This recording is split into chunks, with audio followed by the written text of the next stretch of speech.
Ngayon mga chong dito sa aming lugar, ang sistema po ng mga postal namin dito ay PO Box. Ang ibig sabihin po ng PO Box, wala kaming street number, wala kaming house number.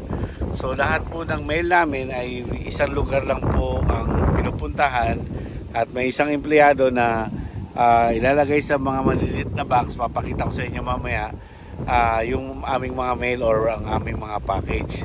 Ito nga pala po ang aming United Post Office, no? Dito lahat bumabaksak, lahat ng mga package at mga mail namin. Tara, puntahan po natin at pakita ko sa inyo kung ano itsura.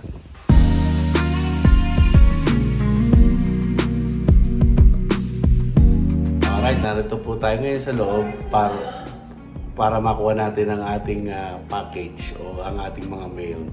Ganito po yan. So, yan po ang mga itsura ng aming mga mail dito sa CNMI.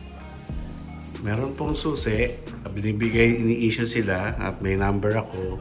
Katulad ko to, PO Box 607 po ako. Yan, pagbukas mo, merong makikita kang yellow. At itong ibibigay mo dun sa station para ma-claim mo yung package. Dito po ibibigay ang yellow card at pagkatapos po bibigay na po nila ang package o mail mo. At syempre meron din po tayong custom para i-check nila kung taxable po ba.